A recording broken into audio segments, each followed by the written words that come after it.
The Minister of Finance just presented the new budget of 2025 to 2026 to Parliament, where the country plans to spend more than 7 trillion Rwandan francs in major sectors, which includes economic recovery, education, health, job creation, among others. But what do Rwandans really think of this? Let's hear from different people their perspective about the new budget. The minister just presented the budget of the 2025 to 2026 year, and one of the priorities the budget holds is job creation. So as a person who is into startup sector and the economic sector, what do you think this holds as an opportunity for young businesses, small businesses that are still coming up, and the job creation sector in general?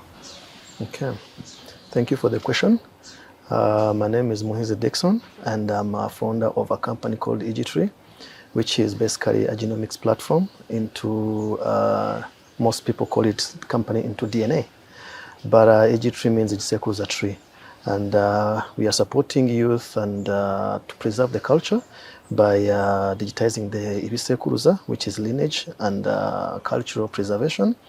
But also at the same time, we use a genetic database to reunite families that separated during the genocide. So the new budget is going to be impactful for the startups ecosystem because being that we are a young nation, so is our ecosystem is very young. But at the same time, we've been, we as startup founders, we've been relying on so much onto international funding, international grants and loans.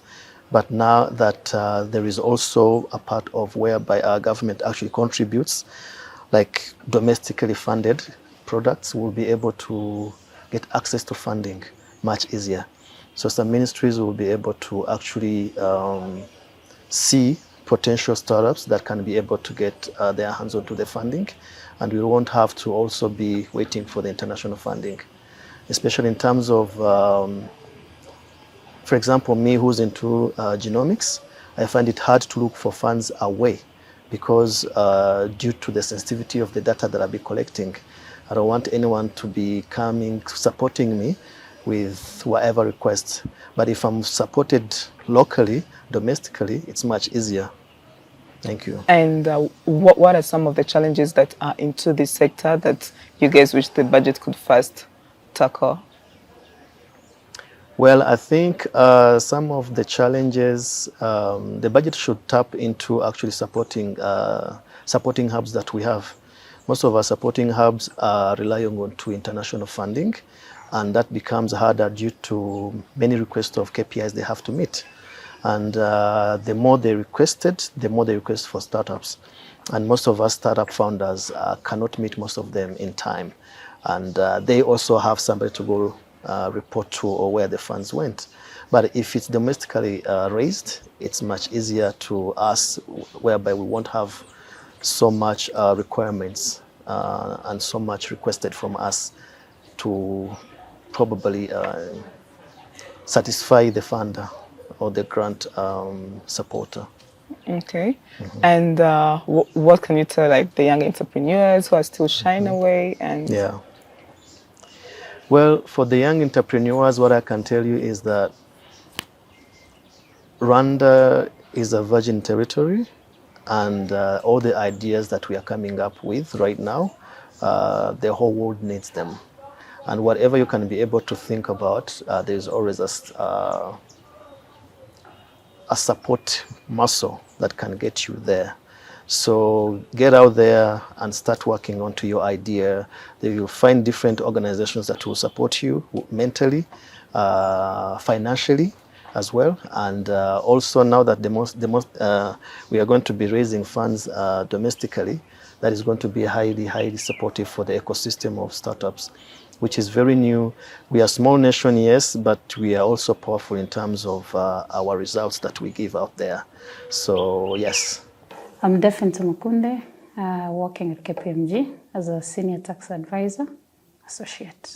I think Rwanda right now is on a good start. People don't know that, but it's coming. One is right now Rwanda wants to be independent financially. That means that's the where 60% is coming from. It should be domestic. I think it's one of a kind in Africa per se right now to just say 60% should be we are budgeting all this on a 60% budget, which is from domestic taxes. So I think it is something good, but of course it is worrying other people. But I am saying, wait and see, good things are coming for Rwanda. Taxes are not a burden. It's not a burden, it's a responsibility for both me and you. Let's say one of the examples where I'm saying it is not a burden is some people, we all earn differently, right? There are businesses which are big and small. If a big business is contributing to this country, that means someone from Musanze who doesn't have roads, who doesn't have access to go and sell the produce they've produced, will have that access through the taxes that I myself paid for or someone else. So it is not a burden, it is more of like improving our country's system. Right now, at least in the last 5 years, Rwanda is being known everywhere. Go to our logo, Visit Rwanda. People know Rwanda. I've seen clips on YouTube where they say, which country do you want to visit? It is Rwanda. They are not talking about any other country, but talking about Rwanda. This is what I'm saying. People will be attracted to see, to know, to want to know, what is this Rwanda? That is, they will come. That is tourism. We are earning from that. That is our name as a Rwandan country being known everywhere. It is also something. So that's where I'm saying it is going way far. It is going to be among the developed countries. My name is William Mudahemuka. I'm a researcher and I'm a consultant. So I'm somehow familiar with the economic development of the country, not only the country as Rwanda, as a region, and also the outside of Africa. So about the new budget for 2025 to 2026 that Rwanda has launched today, actually for me, I have seen it as an indicator that Rwanda has stepped, or like has made a very good step from one point to another one.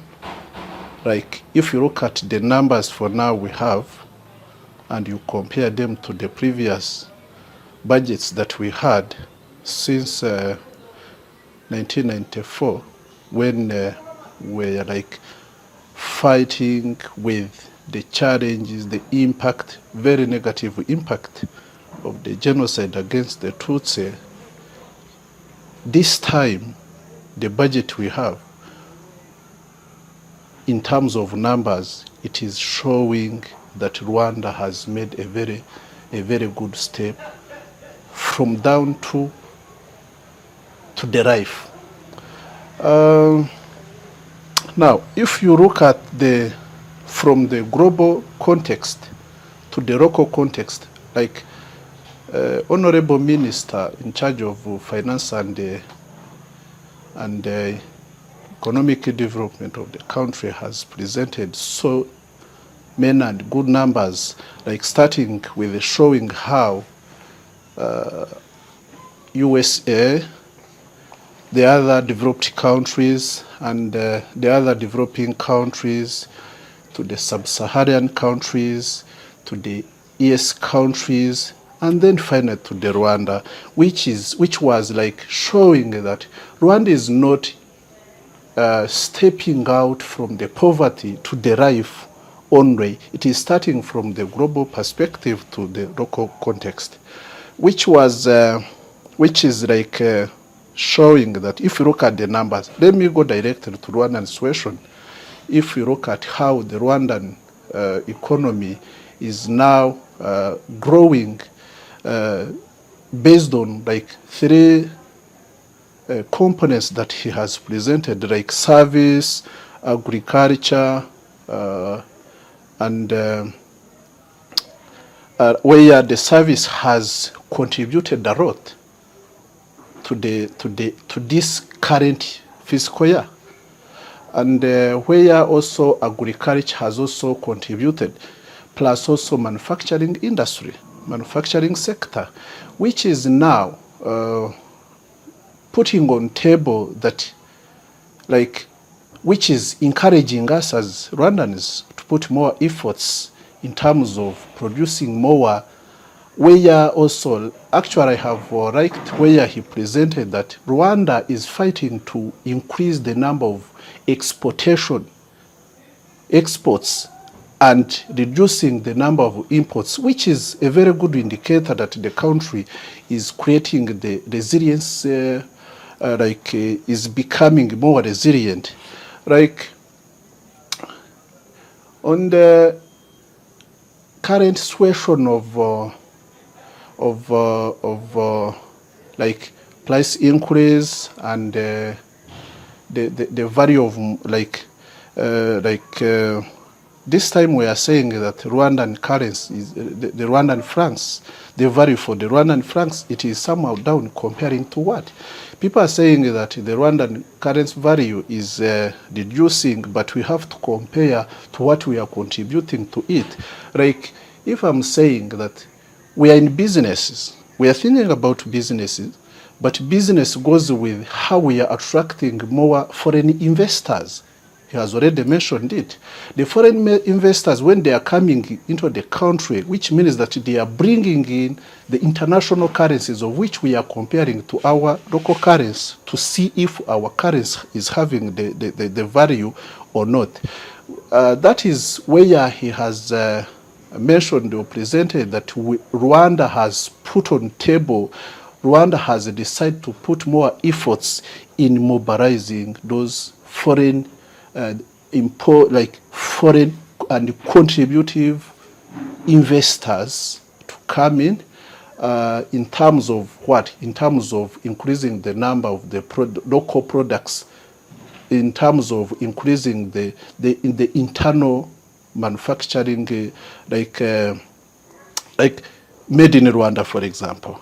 If we are producing more, which means that we are selling more to outsiders, which means that those international currencies that we are comparing to our currency, it means that those currencies are coming in, which means that they are contributing in terms of taxes. There is where he has mentioned that there are some changes in taxation policies.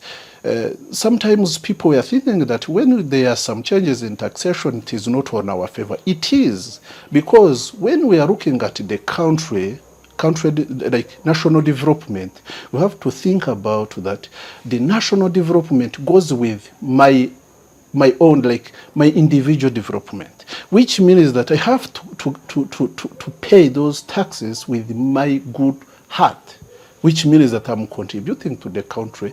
In that budget that has already presented, I have to think that William has to be the one to contribute in this budget that the minister has presented.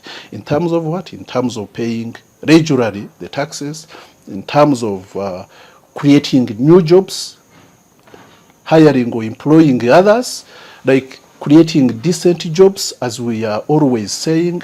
So what I can say on the new budget is that all of us as Rwandans, when we put together the efforts and think about creating new jobs, that goes with having diversification in our products, and also it contributes on exportation rate, increase of exportation rate, and also decrease on the importation rate, which gives the hope to the country that is creating, like, that we are becoming a resilient country. My name is Angelo Msings. I'm a partner in charge of tax and regulatory services at Ganet Partners. So that's what we do, tax at Ganet Partners. We provide tax, audit, and advisory services. The budget of 7 trillion Rwanda francs is a huge budget, the first of its kind in Rwanda.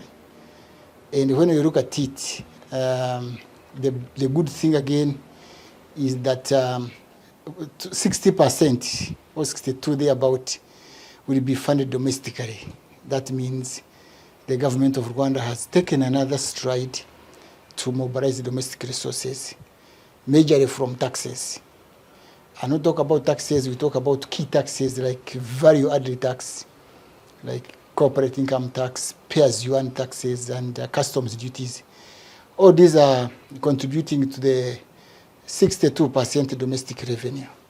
So it's a very good key achievement for the government of Rwanda and for the people of Rwanda to have at least contributed 62%. When you look at where the country came from and where we are now, it's a very huge achievement.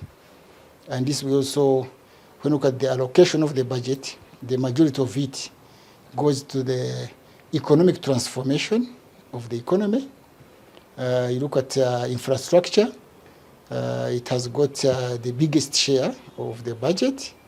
We talk about Bugesera International Airport, the road network, and so on. This will develop the economy. It will help accelerate the economic growth of the economy of Rwanda.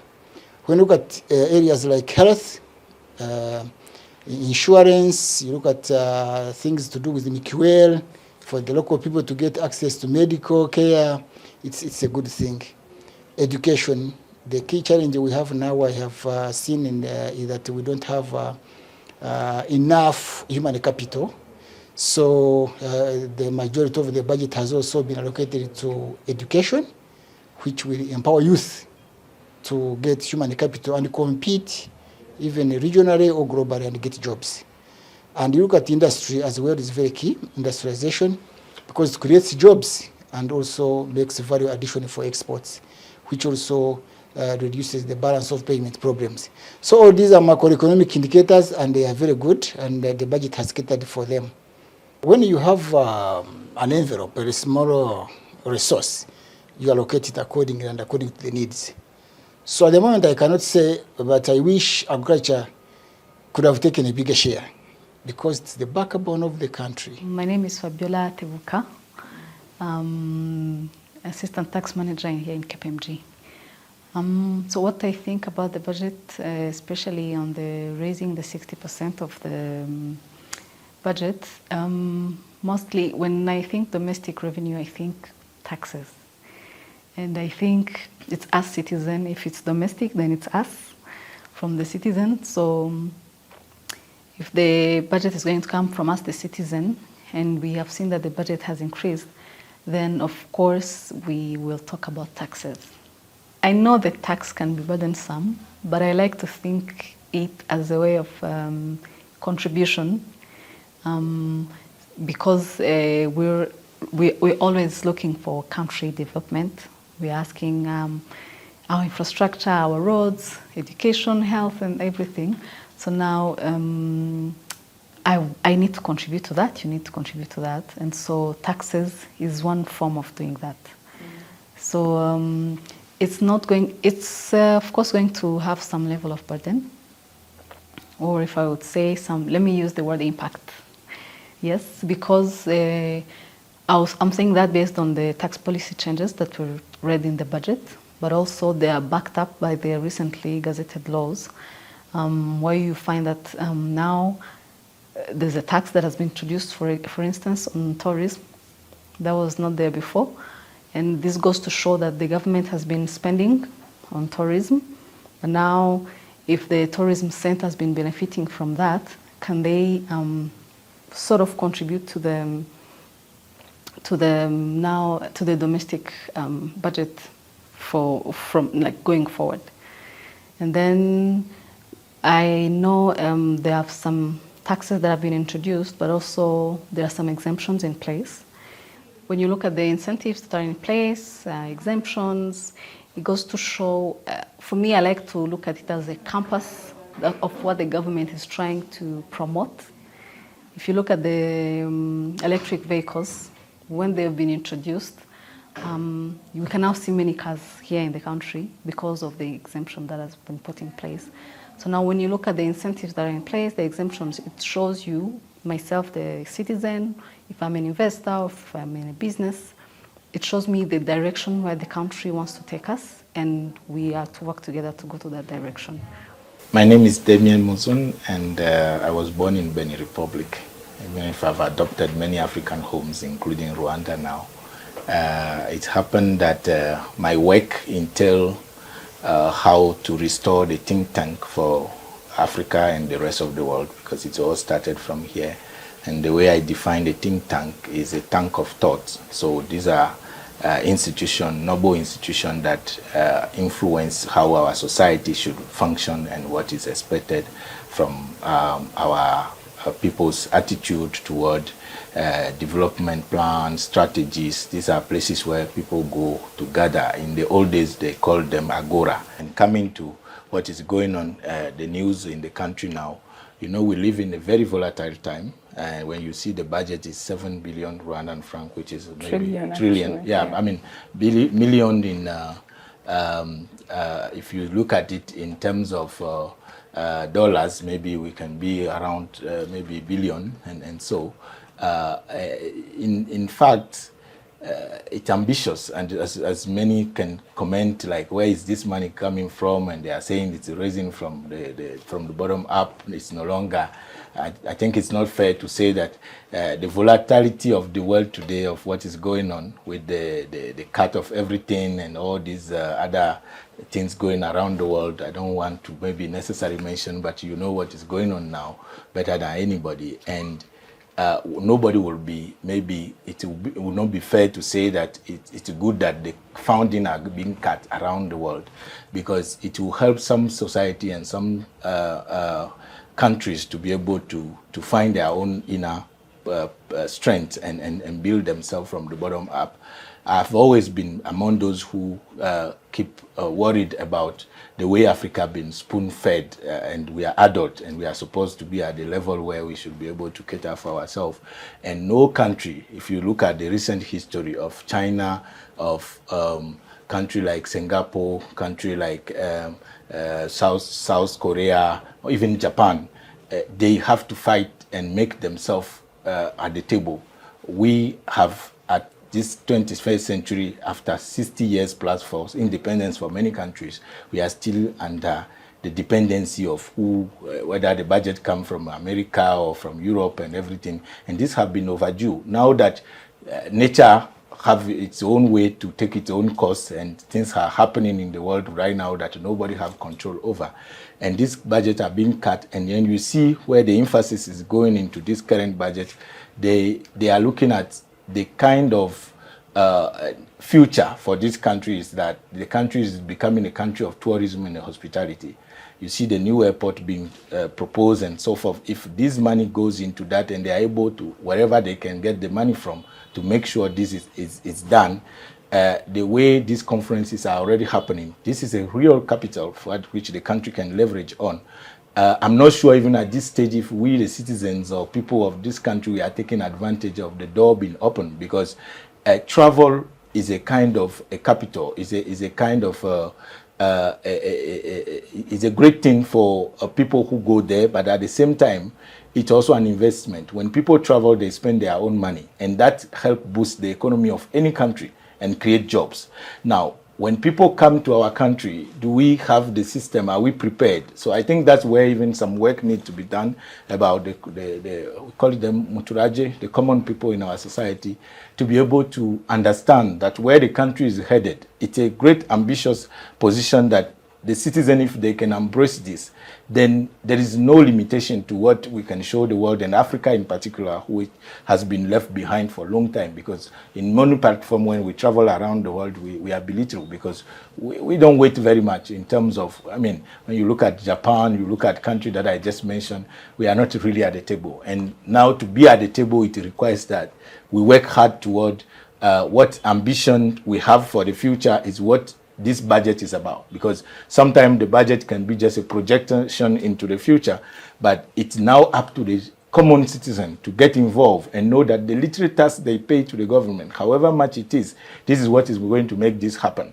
So if we don't fight now and all wake up to support this vision to be, and we all try to say, oh, it's a government issue and the people are not involved. This thing cannot happen by any government, however powerful, on its own. The population have to get involved from the bottom up, and that's what we expect from this kind of presentation. And thank God it's happening in front of the parliament, and the parliament is supposed to be the representative of the people. So we assume that the way it's happening, it's going to be in the line of what the country expects, the grander vision of the country. I heard agriculture is one of the top priority again this year, and the infrastructure that is also needed for the kind of industry we want to thrive, and the different aspects that have been raised, the youth employment, because it's becoming a big challenge. Young people go to school, they get degrees, they come back and they don't have jobs. So how are we going to tackle this problem? Because it's a timing bomb. If these people don't have job, they can be manipulated by whoever, anywhere, because money become now the instrument. So I feel like this is really an ideal budget for the timing we are living in. Now, how do we get there? I think you had asked that question to the economists, and I think some of them will tell you what it takes in terms of financial terms. We are working toward how to make sure that our society is picking up based on what we are supposed to be and where we are going as a country, as a continent, in this kind of world where nobody have the silver bullet to know what is going to happen tomorrow. So the only thing we rely on is the hope and the faith that things are going to be all right. And for this sake, I think we should support the budget as it's being presented at the parliament, and see each one of us, whoever we are, even when we are just cleaning the roads, we should be able to have our own contribution. And if you see in the past, one of the history making about going to the moon, which they did, there was a story about John Kennedy going around and meeting somebody who was just sweeping the floor and say, what are you doing? I'm working to send somebody to the moon. And she was just the cleaner. So if we can have that kind of attitude in our own context, I think we are in a very volatile time that if we don't work hard to make things happen, we may disappear from this planet. And I'm not talking just for Rwanda alone. The whole Africa may just disappear, because we are living in a world which is like, what did you bring to the table? And if we have nothing to bring to the table, we wouldn't say that people should recognize us and take us for sure. In terms of seriousness, if we don't have, we are nobodies. So we have to be able to challenge that kind of narrative and work hard to make things happen for this new century. And we are ready to do the work, because I see young people every day, I meet them, and I think some of them are taking the lead. And if this can continue, then we will have a fair society for all of us.